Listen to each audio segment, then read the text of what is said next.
Retour à Bab el-Oued.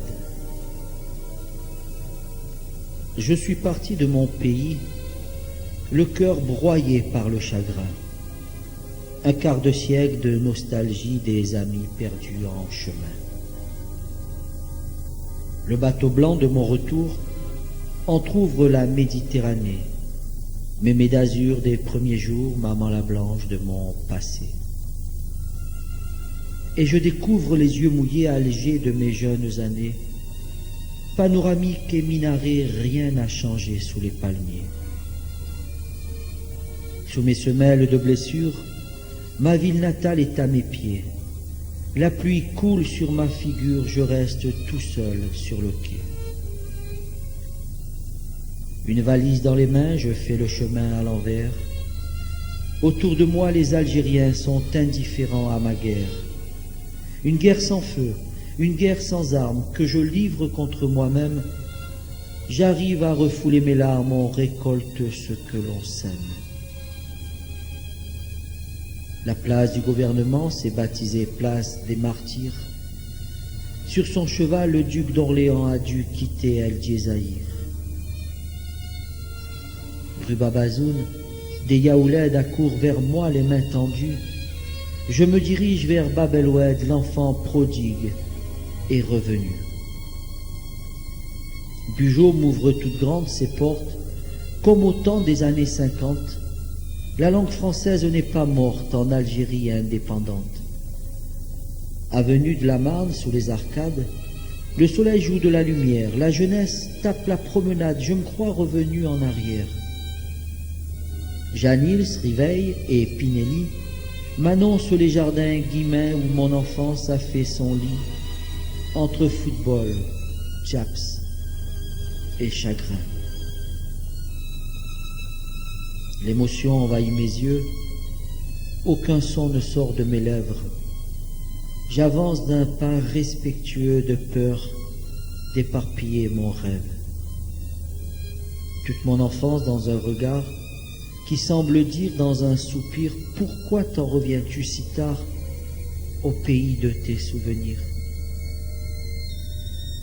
À 2 pas de Padovani, sur l'esplanade du jardin, défilent tous les visages amis qui partagèrent mes matins.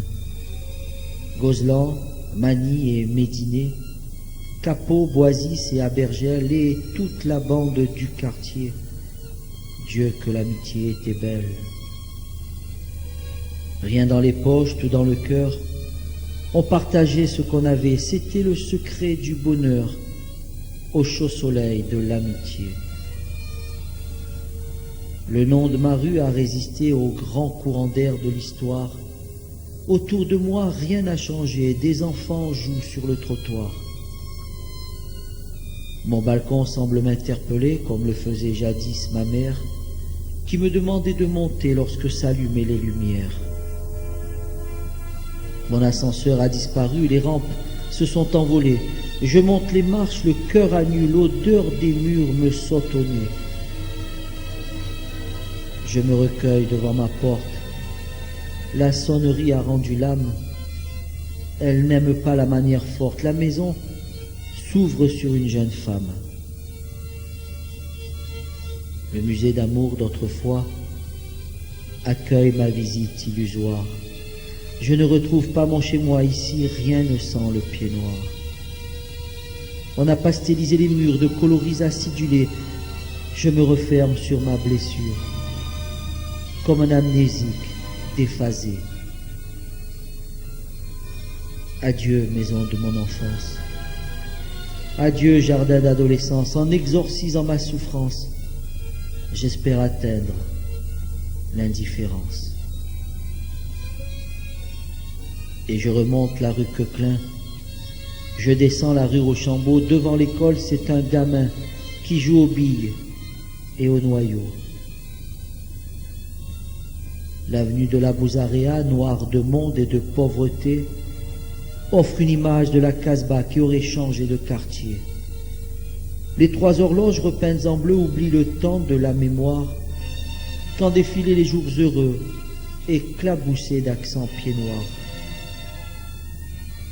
La côte de la Basseta a digéré la paella, effacé la violetera, Luis Mariano et Sevilla.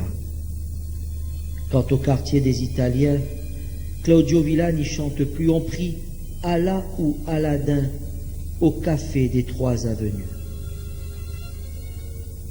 Je descends la Consolation, je me dirige vers Saint-Eugène. C'était la même direction pour le match en fin de semaine. La basilique byzantine au cœur de Notre-Dame d'Afrique domine du haut de sa colline le plus beau des panoramiques. Pour qui?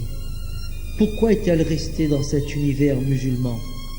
Toute sa vie s'est arrêtée lors de l'exode de ses enfants.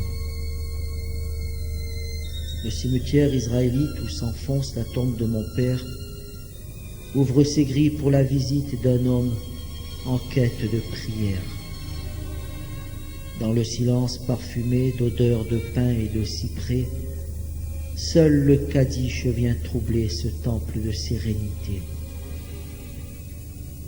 Le sirocco a apporté le sable venu du Sahara.